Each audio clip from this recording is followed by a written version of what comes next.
Hello, and welcome to the CLE titled When Things Go Wrong, Understanding Privacy, Security, and Liability for the Internet of Medical Things. I'm Bethany Corbin, Senior Counsel at Nixon Gwilt Law, where I work extensively with medical devices and healthcare innovation companies that are seeking to disrupt standard care delivery and care coordination models. The Internet of Medical Things, or Iomt, is a rapidly evolving field that has the potential to transform the healthcare industry.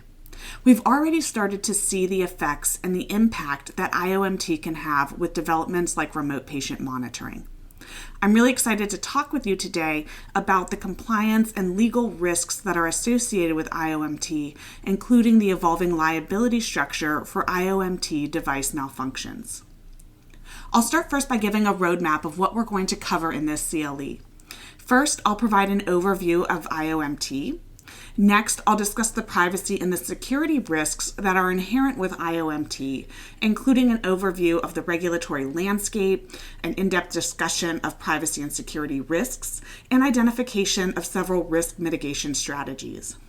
We'll then talk about liability structures for Iomt with a focus on products liability and standing. And then finally, we'll have a short conclusion to this episode.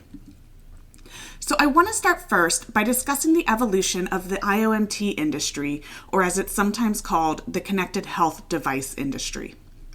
The Iomt industry is integrally tied to the evolution and expansion of digital health, which created interconnected systems that allow for data exchange without human interaction. So before we get into the specifics of Iomt, I want to trace a bit of the healthcare industry's transformation from paper healthcare to digital healthcare. If we look at healthcare prior to the 1960s, we see that almost all medical records at that time existed in paper form only, and they had to be manually organized into filing systems. While they weren't efficient for data exchange and care coordination purposes, paper records actually had the benefit of evading electronic threat actors. The main risk to healthcare privacy and security at that time was the actual physical removal or stealing of the paper record, which was much harder to effectuate. Around the mid-1960s, however, the first electronic clinical information system was developed, and it formed the basis of what is commonly known as the Electronic Health Record, EHR, or the Electronic Medical Record, EMR, system. The invention of the EHR served as the first widespread opportunity for healthcare organizations to digitize patient health data. The federal government began using the EHR system around the 1970s through its Department of Veteran Affairs. That said, it was only around the early 2000s that EHRs experienced widespread adoption.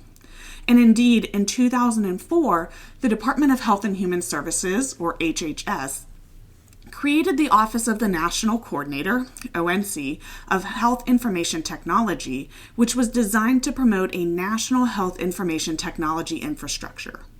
Shortly thereafter, Congress authorized incentive payments to healthcare providers who satisfied meaningful use criteria, which included the use of EHRs. And Congress's goal here was to encourage the widespread adoption of EHRs through the Health Information Technology for Economic and Clinical Health Act, or HITECH Act. Corresponding with this rise in EHR adoption, the Hipaa privacy and security rules were enacted in the early 2000s to emphasize patient privacy and safety in the digital era. So while transitioning to EHRs was a really important first step towards healthcare digitization, there was still a lot of hesitancy on the part of most healthcare institutions to fully embrace the digital health revolution.